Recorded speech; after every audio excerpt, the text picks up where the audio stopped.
네, 하나님께서 오늘 우리에게 주시는 말씀은 창세기 11장 31절 32절입니다. 창세기 11장 31절 32절입니다. 함께 하나님 말씀을 받들겠습니다. 데라가 그 아들 아브람과 하란의 아들인 그의 손자 롯과 그의 며느리 아브라함의 아내 사레를 데리고 갈대아인의 우르를 떠나 가나안 땅으로 가고자 하더니 하란에 이르러 거기 거류하였으며 데라는 나이가 205세가 되어 하란에서 죽었더라. 아멘. 오늘 읽었던 이 본문 31절에 보면은 데라가 아브라함의 가족들을 데리고 나온 것으로 기록되어 있습니다. 그러나 성경은 이 본문 외에 다른 모든 부분에서 하나님께서 찾아가시고 또 그에게 하나님의 목적을 말씀하시고 명령하셔서 갈대아 우르를 떠나게 한 사람은 누구냐? 아브라함이라는 사실을 밝혀주고 있죠. 하나님의 목적은 데라에게 있지 않았습니다. 하나님의 목적은 바로 아브라함에게 있었던 것이죠. 그래서 아브라함에게 찾아갔습니다. 창세기 15장 7절에서도 이 사실을 밝혀주고 있죠. 같이 보면 함께 보겠습니다. 또 그에게 이르시되 나는 이 땅을 내게 주어 소유를 삼게 하려고 너를 갈대아인의 우르에서 이끌어낸 여호와니라. 그러니까 아브라함을 이끌어낸 하나님이셔요. 데라에게 목적을 두고 부르지 않았다는 이야기입니다. 하나님의 목적은 바로 아브라함이었죠. 그래서 사도행전 7장 2절과 3절에서도 이 사실을 밝혀주고 있습니다. 성경은 이렇게 말하고 있습니다. 스데반이 설교할 때 말하고 있죠. 여러분 부형들이여 들으소서. 우리 조상 아브라함이 하란에 있기 전 메소포타미아 있을 때 영광의 하나님이 그에게 보여 이르시되 내 고향과 친척을 떠나 내가 내게 보일 땅으로 가라. 이와 같이 아브라함에 명령하셨다는 사실을 분명히 밝히고 있습니다. 하나님의 목적, 그것은 아브라함입니다. 아브라함을 갈대아 우르에서 불러내기 원하셨죠. 여러분, 아브라함과 하나님과의 첫 만남의 특징을 오늘 우리가 같이 살펴볼 텐데, 이 특징 가운데 첫 번째는 하나님께서 아브라함을 주도적으로 찾아오셨다는 사실입니다. 아브라함이 하나님을 찾아 나섰던 것이 아니라 하나님이 찾아오셨어요. 하나님의 뜻을 계시해 주시기 위함이죠. 하나님이 무슨 뜻을 가지고 계시는지, 아브라함을 향한 하나님의 뜻, 그것이 무엇인지를 알려주기 위해서 하나님은 아브라함을 찾아오셨던 것입니다. 여러분, 하나님은 각 사람을 이렇게 찾아오십니다. 찾아오시는데요, 아브라함처럼 혹은 모세처럼 나이가 많이 들어서 노년의 때에 하나님이 찾아오실 때도 있습니다. 그러나 아주 어렸을 때 사무엘처럼 사무엘상 3장에 보면 어린 사무엘에게 하나님이 찾아오십니다. 뿐만 아니라 10대의 소년 시절에도 하나님이 찾아오신 것을 보여주고 있죠. 예컨대 다윗 같은 경우 혹은 다니엘 같은 경우가 10대 소년일 때 찾아오신 경우에 속할 것입니다. 그런가 하면 여러분, 장성에서 장년이 되었을 때 선지자들을 부르시고 혹은 제자들을 부르셨습니다. 이처럼 말이죠. 하나님께서는 언제 어디서든 어떤 상황이든 어떤 나이를 먹었든 상관없이 하나님이 자신의 목적을 계시하시기 위해서 하나님이 찾아오신다는 사실이에요. 우리 각 사람을 향해서도 하나님 그렇게 찾아오시는 것입니다. 저 역시도 제 인생에 하나님이 찾아오셨습니다. 많은 삶의 변화가 있었죠. 내가 원하는 삶이 아니라 그분이 원하는 삶으로 조율되기 시작했습니다. 하나님이 이끄시는 방향에서 제가 바둥거리면서 돌아서려고 했던 적은 없었던 것 같아요. 하나님이 이끄시는 대로 한 걸음 한 걸음 따라와 보다 보니까 여기까지 이르게 된 것 같습니다. 여러분, 하나님은 우리 인생의 주도권을 가지고 아브라함을 찾아가셨듯 각 사람에게 그 나이가 어느 만큼 먹었는지에 상관없이 계속 찾아오시는 분이시라는 사실이에요. 그런데 여러분, 아브라함을 하나님께서 찾아갔었을 때 아브라함이 모든 것을 다 내려놓습니다.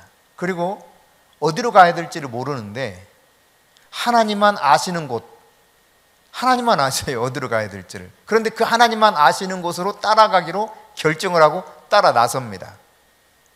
이게 아브라함이었어요. 그래서 히브리서 11장 8절에서도 이 사실을 말씀하고 있죠. 함께 읽겠습니다. 믿음으로 아브라함은 부르심을 받았을 때 순종하여 장래의 유업으로 받을 땅에 나아갈새 갈 바를 알지 못하고 나아갔으며, 그러니까 요구되는 것이 있다면 다른 것이 아닙니다. 그냥 아주 단순해요. 따라가는, 순종하는 자세죠. 하나님이 아브라함의 마음을 알고 있었고, 또 아브라함도 자신이 순종하고 하나님 앞에 자기 자신을 내어놓고 나간다는 사실도 자기 자신도 잘 알고 있었어요. 그래서 기꺼이 하나님이 부르시는 그 길을 따라 나서는 것이죠. 이처럼 하나님께서는 아브라함에게 주도적으로 찾아오셔서 부르셨고, 아브라함은 거기에 응답해 갑니다. 여러분, 아브라함과 이 하나님과의 만남 가운데 보여지는 또 다른 특징이 뭐냐면, 하나님은 하나님과 같은 마음을 가지고 있는 사람을 찾아오신다는 사실이에요. 마음이 같지 않으면 하나님이 그 사람을 쓰실 수가 없습니다. 따라서 그 사람을 찾아올 이유가 별로 없는 것이죠.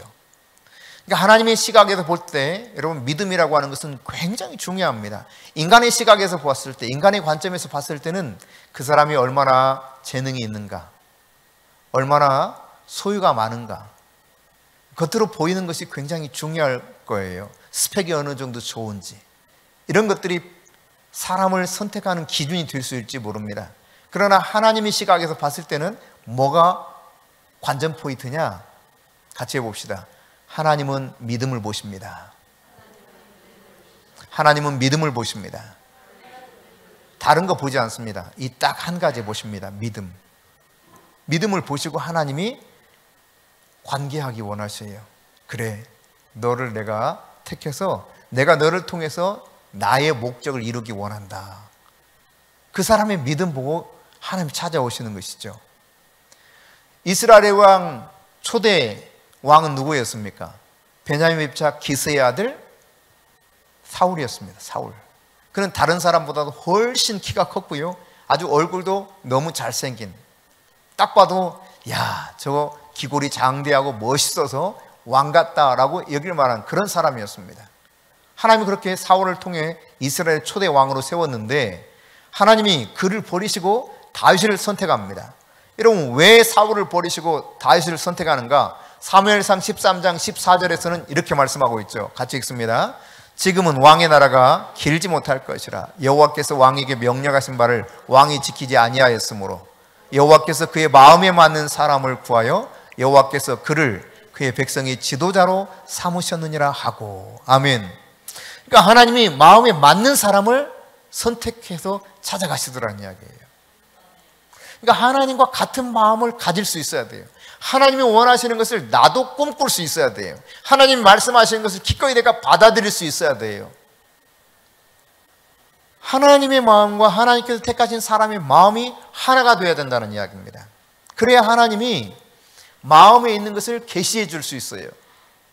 내 마음에 맞아야 내가 어떤 사람에게 내 속 이야기를 할 수 있는 것처럼, 하나님의 마음에 맞아야 하나님이 품고 계시는 그 목적을 계시해 주시는 거죠.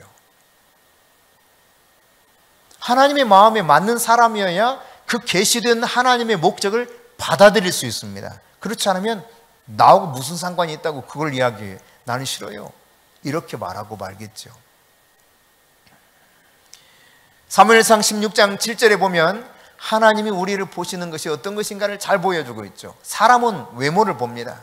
겉으로 드러나는 것을 바라보고 평가합니다. 그러나 하나님은 중심을 살핀다 해서 중심, 즉 마음을 보신다는 이야기예요. 뭘 보신다고요? 마음. 우리 중심을 보시는 분이 하나님이셔요. 철저하게 우리 마음 중심을 보십니다. 그분은 이것이 맞아야 그분의 그 영원한 목적을 계시해 주시는 거예요. 그분의 목적에 합당하게 쓰기를 원하셔서 그를 부르시고 그에게 필요한 능력을 공급해 주시는 것입니다.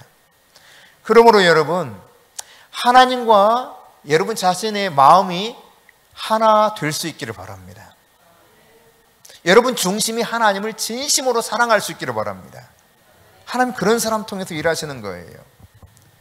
하나님이 어떤 걸 찾으시느냐? 하나님이 찾으시는 전부는요, 아주 간단하다니까요. 믿음이에요, 믿음. 그런데 그 믿음도요, 마태복음 17장 20절에 보면은 어떤 믿음을 요구하냐면 조그마한 믿음이에요. 이거를 일컬어서 겨자씨만한 믿음이라 그랬습니다. 어떤 믿음이라고요? 네, 겨자씨만한 믿음. 그러니까 엄청난 큰 믿음을 요구하면서 찾아오시는 게 아니에요. 겨자씨만한 믿음 있으면 찾아오시는 거예요. 쉽죠? 얼마나 하나님께 내가 부름받아서 그분의 목적을 이룰 수 있는 도구로 쓰임받을 수 있기가 쉬운지 겨자씨만한 믿음만 있어도 된다 이 말이죠. 그런데 이 겨자씨만한 믿음만 있어도 어떤 일들이 이루어지느냐? 놀랍게도 말이죠, 산을 옮기는 엄청난 역사까지도 만들어낼 수가 있게 돼요. 그러니까 능치 못함이 없다는 이야기입니다. 할 수 없는 일이 없는 것이 바로 이 겨자씨만한 믿음이에요. 이 겨자씨만한 믿음을 하나님이 점점 자라게 하셔요. 겨자씨가 자라서 나무가 되어서 새들이 와서 깃들일 만큼 자라나는 것처럼 우리의 믿음도 이 겨자씨만한 믿음 속에 하나님 역사하셔서 점점 자라게 하시는 거예요. 아브라함의 믿음이 그저 이 겨자씨만한 하나님의 부르심에 예 하고 따라갈 만한 그 믿음이 준비되었기 때문에 부르신 거예요. 그리고 그를 통해서 열방이 복을 받을 수 있는 통로로 세우기까지 하나님은 그의 믿음을 계속 끌어가시는 걸 보게 됩니다. 정점에 이르기까지 말이죠. 여러분, 하나님께서 크게 보시는 그런 믿음이라고 하는 것은 하나님을 아는 것을 기초해서 그냥 순종하는 거예요. 내가 아는 만큼 순종하는 거. 그게 하나님이 원하시는, 기대하시는 믿음입니다. 우리 영상 아까 보셨죠? 아빠 부르면 언제든지 아빠가 와서 그 부름에 그 아이가 부르는 이유가 무엇인가를 알고 그에 따라서 만족시켜주는 아빠의 모습을 봤습니다. 여러분, 철봉에 매달려 있는 아이 막 대롱대롱 매달려 있는데 힘이 다 빠져서 견딜 수가 없어요. 그래서 막 너무 힘들어서 아빠 급하게 부릅니다. 그래서 아빠가 달려오죠. 아빠가 오니까 어떻게 합니까? 이 아이가 계속 힘들어도 철봉 붙잡고 매달리고 있어요. 아빠를 믿기 때문에 그냥 철봉 놔버리는 거예요. 믿음에 따라서 행동이 옮겨지는 것입니다. 내가 조그마한 믿음만 있어도 나의 믿음에 따라서 하나님이 나를 부르시고 사용하실 수 있다는 사실을 기억하십시오. 내가 믿는 만큼 응답하는 거예요. 아빠를 믿기 때문에 철봉을 놔도 나는 떨어져도 다치지 않을 것이다 확신하는 가운데 맡겨버리는 것입니다. 하나님 나를 부르십니까? 부르시면 내가 그 하나님을 믿는 만큼 내가 거기에 따라 응답하면 되는 거예요. 한 걸음 한 걸음 가는 겁니다. 어디로 갈지 모릅니다. 제가 처음부터 이렇게 목회자가 되리라 상상도 못했어요. 전혀 내 마음 안에 1도 그런 꿈이 없었습니다. 하나님이 부르셨을 때 자그마한 일부터 순종하다 보니까 여기까지 온 거예요. 한 걸음 한 걸음. 여러분 베드로 알아요, 몰라요? 베드로 아시죠? 어떻게 여러분 베드로 압니까? 예수를 믿는 사람은 베드로를 모르는 사람이 없습니다. 근데 베드로가 이렇게 알려진 이유가 뭡니까? 나를 따라오라. 내가 사람을 낚는 어부가 되게 하리라. 그냥 단순하게 이 말 듣고 배도 그물도 가족도 버려두고 그냥 따라 나간 거예요. 그래서 온 세계의 모든 믿는 사람들, 과거나 현재나 앞으로 미래에도 믿을 사람들은 다 베드로를 알게 됩니다. 그렇게 그냥 하나님의 말씀에, 예수님의 말씀에 예, 제가 따를게요 응답했던 그것 때문에 그런 거예요. 그가 그렇게 크게 하나님께 쓰임받아서 3,000명, 5,000명이 돌아오게 하는 역사가 일어날 줄 꿈에도 상상 못했을 거예요.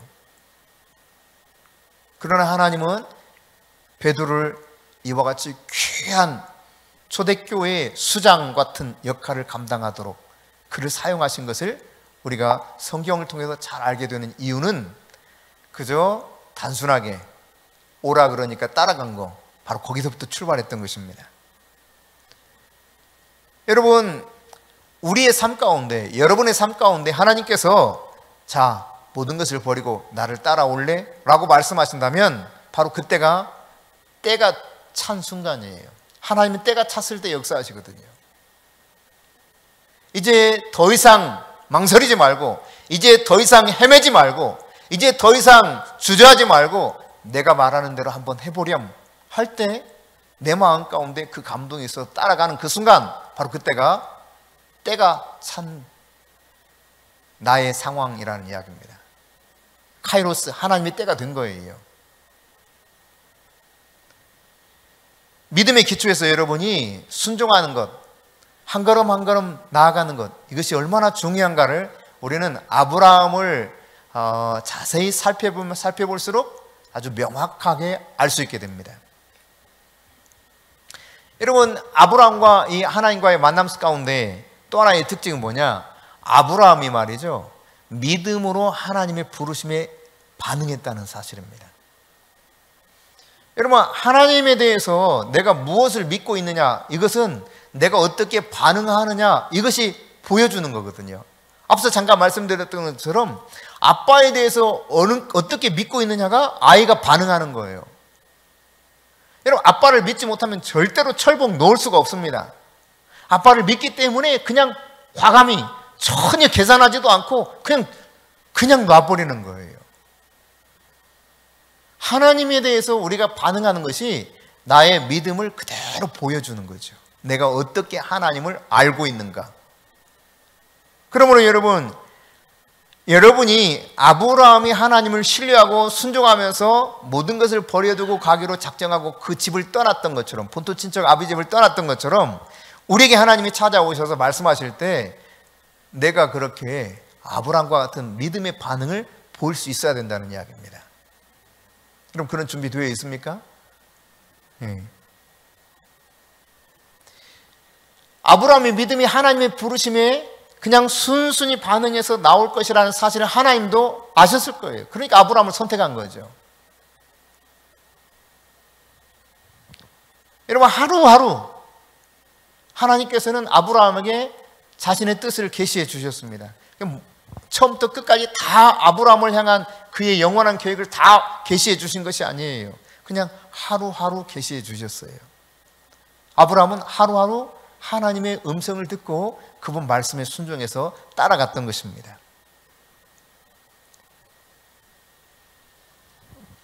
여러분, 믿음의 첫걸음을 내딛지 못하면 두 번째 걸음 걸을 수 있어요? 불가능한 거예요. 첫 번째 걸음을 걸을 수 있어야 두 번째 걸음 걸을 수 있는 겁니다. 두 번째 걸음을 모르기 때문에 첫 걸음을 뗄 수 없다? 그러면 영원히 걷지 못해요. 그렇습니다, 여러분. 내가 어떤 일을 주님께서 말씀하셔서 어떤 일을 감당해야 될지 알지 못하지만, 그러나 하나하나 말씀하실 때마다 아멘, 아멘 하고 따라가다 보면 하나님의 영원하신 목적 가운데 우리가 믿음의 그 대열 안에서 귀하게 쓰임받는 사람들로 온전하게 여러분 모두가 쓰임받을 줄 믿습니다. 믿음이라고 하는 건 다른 거 아니에요. 내가 다음 걸음을 하나님께 딱 맡기고 그냥 한 걸음 딱 내딛는 거예요. 미래를 그냥 맡기고 오늘 내가 살아보는 거예요. 하나님 말씀대로. 그게 믿음이에요. 그러니까 복잡하게 계산이 빠른 사람들은요, 믿음으로 하나님께 반응하기가 어렵습니다. 따라서 하나님이 쓰시기가 매우 복잡한 사람이에요. 쓰기 어렵죠. 하나님 말씀하실 때마다 불가능하게 보여도 전능한 하나님이 나와 함께 하신다면 모든 것이 가능하다는 사실을 여러분 깨달으시고, 누가복음 8장 27절에서 이 사실을 말씀하고 있죠. 그럼 나에게 요구하시는 것, 야, 내가 어떻게 저 일을 한단 말이야, 나는 불가능해 하고 여러분이 포기하지 마시고, 하나님이 그것을 요구하신다면 그냥 기꺼이 예, 주님의 말씀대로 해보겠습니다. 순종하면 하나님이 함께 하시는 겁니다. 역사하기 시작하시는 거예요. 그러므로 여러분, 여러분의 믿음의 첫걸음, 이것이 여러분이 하나님의 아는 것에 대해서 반응하고 있는 모습이라는 것을 생각해 보면 내가 믿음으로 내딛는 첫걸음이 얼마나 중요한가를 알게 되죠. 오늘 지금 나에게 하나님이 뭐라고 말씀하시는가, 나에게 요구하는 것이 어떤 것인가, 이것을 내가 순종하면서 첫 걸음을 뗄 수 있어야 돼요. 믿음으로 그것을 시작해야 됩니다. 순종하며 나가야 되는 거예요. 그러다 보면 하나님이 내 인생의 삶을 바꿔주기 시작해요. 아멘? 아멘. 예. 그런데 이렇게 내가 믿음으로 순종하기 시작하면 어떤 일들이 일어나느냐? 나의 믿음을 통해서 다른 사람들에게 깊은 영향을 끼칠 수가 있어요. 아주 큰 영향을 끼칠 수가 있게 돼요. 아브라함이 그랬습니다, 여러분. 믿음과 순종으로 내가 발을 내딛어서 걷기 시작하면은 내 주변에 있는 사람들이 영향을 받기 시작해요. 아, 믿음으로 사는 것은 저런 것이구나. 이걸 깨닫게 되는 거예요. 가장 가까이에서는 직계 가족들이 영향을 받습니다. 뿐만 아니라 주변에 있는 사람들의 영향을 받죠. 아브라함이 직계 가족이 영향을 받았을 뿐만 아니라 아브라함이 기르고 있던 종들도 영향을 받았습니다. 그 중에 가장 충실한 종 엘리에셀이 소개되고 있지 않습니까? 그래요, 여러분. 여러분이 믿음으로 순종하면서 내딛는 걸음 시작되면 여러분 가까이 있는 주변 사람들이 영향을 받으면서 바뀌어지게 돼요. 변화가 일어나기 시작하게 해요. 아브라함이 순종할 때 여러분 친구, 생업, 안전, 성공, 보장 모든 것을 다 내려놓고 그 갈대우르를 떠났어야 됐습니다. 뿐만 아니라 여러분 아브라함의 가족도 아브라함처럼 친숙한 이 고향을 다 떠났어요. 오늘 우리가 읽었던 것처럼 데라와 그 아내 사라와 그리고 조카 롯까지도 그의 자녀들은 물론이거니와 그들도 친숙한 자기의 고향 그리고 편안하게 살 수 있는 모든 환경을 다 떠나서 아브라함에게 지시한 그 땅을 향해서 아브라함과 함께 동행했다는 이야기죠. 낯설고 불확실한 미지의 세계입니다. 알 수 없는 곳입니다. 안정된 삶이 여기 보장되어 있는데 그 낯설고 정말 불확실한 미지의 삶을 바라보면서 아브라함이 가기 때문에 그들도 그 불편을 감수하고 따라가요. 그런 가운데서 오늘 본문에 보면 하나님께서 명령하실 때까지 하란이라고 하는 곳에 머뭅니다. 갈대아 우르는 메소포타미아 지역에 있는 곳이죠. 그쪽에도 쭉 초생딸 지역이라고 하는 이 가나안 팔레스타인 지역의 비옥한 땅 중심에서 가장 높은 곳이 하란이라고 볼 수 있습니다. 그곳까지 와서 하나님 다시 명령하실 때까지 여기에 머무르는 삶을 살면서 임시 거처를 마련하고 살았던 이 모습이 오늘 본문에 소개되어 있죠. 여러분 아브라함에게 말씀하셨는데 가족들도 다 동의하고 갈 수 있었다. 이 말은 두 가지를 내포하고 있는 것입니다. 하나는 아브라함에 대한 신뢰가 가족들에게 충분했다는 이야기입니다. 뿐만 아니라 아브라함 속에서 역사하시는 하나님에 대한 신뢰가 가족들에게도 있었다는 이야기예요.